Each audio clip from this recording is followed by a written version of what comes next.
একবার এক মধ্যবয়স্ক ব্যক্তি গৌতম বুদ্ধকে জিজ্ঞেস করে, হে বুদ্ধ, আমাদের জীবনে আসা এত দুঃখের কারণ কি এবং কিভাবে আমরা এই দুঃখ থেকে মুক্তি পেতে পারি? যদি আপনি আমাকে এই দুটো প্রশ্নের উত্তর সহজ ভাষায় বুঝিয়ে দেন তাহলে আমি খুবই উপকৃত হই। গৌতম বুদ্ধ সেই ব্যক্তির কথা শুনে তাকে জিজ্ঞেস করলেন, তোমার কোনো সন্তান আছে? ব্যক্তি বললেন, হ্যাঁ আছে। গৌতম বুদ্ধ বললেন, তোমার পরিবারে আর কেউ আছে যার তোমার মতোই সন্তান আছে? ব্যক্তি বললেন, হ্যাঁ, আমার ভাই আছে যার আমার মতো একটি সন্তান আছে। গৌতম বুদ্ধ বললেন, তোমার প্রতিবেশীদের মধ্যে কেউ এমন আছে যার তোমাদের মতোই সন্তান আছে? ব্যক্তিটি বললেন, হ্যাঁ, আমার পাশেই আমার এক প্রতিবেশী আছে যার আমার সন্তানের বয়সী এক সন্তান আছে। গৌতম বুদ্ধ বললেন, আচ্ছা, এই পৃথিবীতে তুমি চেনো না এমন কেউ আছে যার তোমাদের মতো সন্তান আছে? ব্যক্তিটি বললেন, হ্যাঁ, এরকম বহু মানুষ আছে যাদের আমার মতো, আমার ভাইয়ের মতো কিংবা আমার প্রতিবেশীর মতো সন্তান আছে, কিন্তু আপনি এগুলো আমাকে কেন জিজ্ঞেস করছেন? গৌতম বুদ্ধ বললেন, কেন জিজ্ঞেস করছি একটু পরেই তুমি বুঝতে পারবে। গৌতম বুদ্ধ সেই ব্যক্তিকে বললেন, আচ্ছা, যদি তোমার সন্তানের কোনো কারণে মৃত্যু হয়ে যায় তোমার কেমন লাগবে? তুমি তোমার সন্তানের মৃত্যুতে কতটা দুঃখ পাবে? ব্যক্তিটি এটা শুনে বললেন, হে বুদ্ধ, এরকম ঘটনা ঘটলে আমার জীবনে আর কিছুই বেঁচে থাকবে না। আমি এই পৃথিবীতে আমার সন্তানকেই সবথেকে বেশি ভালোবাসি। আমার পৃথিবী সেখানেই থেমে যাবে। আমার মনে হবে আমারই আর বেঁচে থেকে লাভ নেই। গৌতম বুদ্ধ বললেন, আচ্ছা, যদি তোমার ভাইয়ের সন্তানের মৃত্যু হয়ে যায় তাহলে তোমার কতটা দুঃখ হবে? ব্যক্তিটি বললেন, এক্ষেত্রেও আমার অনেক দুঃখ হবে, কিন্তু আমার নিজের সন্তানের ক্ষেত্রে যতটা হতো হয়তো ততটা হবে না। আমার জীবন হয়তো এক জায়গায় থেমে যাবে না। বুদ্ধ বললেন, এবার বলো তো, যদি তোমার প্রতিবেশীর সন্তানের মৃত্যু হয় তোমার কতটা দুঃখ হবে?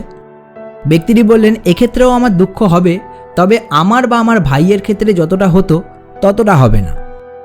বুদ্ধ বললেন, আর যদি তুমি চেনো না এমন কারো সন্তানের মৃত্যু হয়?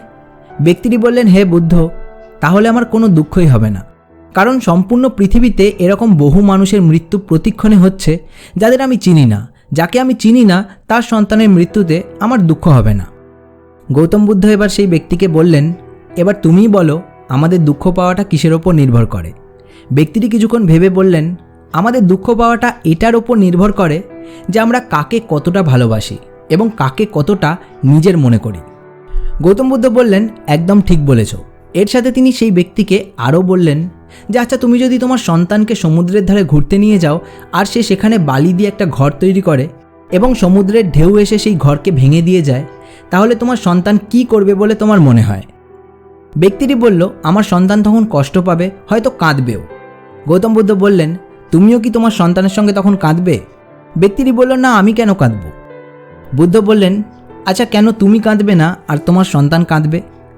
ব্যক্তিটি বললেন, আমার সন্তান কাঁদবে কারণ ও যখন বালি দিয়ে সেই ঘরটা বানাবে ও মনে করবে সেটা হয়তো স্থায়ীভাবে থেকে যাবে। ও নিজের বানানো বাড়ির সঙ্গে এতটাই মানসিকভাবে জুড়ে যাবে যে সেটাকে হারাতে চাইবে না। ও জানে না যে সমুদ্রের ঢেউ এসে ওর বানানো ঘর যে কোনো মুহূর্তে ভেঙে দিতে পারে, কিংবা কোনো ঝড় এসেও ওর বালির ঘর উড়িয়ে নিয়ে যেতে পারে। কিন্তু আমি তো জানি এটা চিরস্থায়ী নয়, যে কোনো মুহূর্তে এটা ভেঙে যেতে পারে। তাই আমি ওই ঘরের সঙ্গে মানসিকভাবে এতটা জুড়ব না যতটা আমার ছোট সন্তান জুড়ে যাবে। সেই কারণে আমি কাঁদব না, কিন্তু ও কাঁদবে।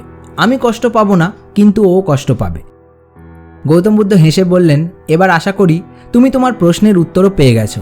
আশা করি তুমি বুঝতে পেরেছ আমাদের জীবনে আসা দুঃখের প্রধান কারণ হলো অ্যাটাচমেন্ট, বা আমাদের কোনো মানুষ বা জিনিসের সঙ্গে নিজেকে প্রবলভাবে জুড়ে ফেলা। আমাদের সেই মানুষ বা জিনিসকে চিরস্থায়ী ভাবা। যত বেশি অ্যাটাচমেন্ট তত বেশি দুঃখ। যত বেশি কিছুকে বা কাউকে চিরস্থায়ী বা পার্মানেন্ট ভাবা তত বেশি দুঃখ। আর দুঃখ থেকে মুক্তি কিসে?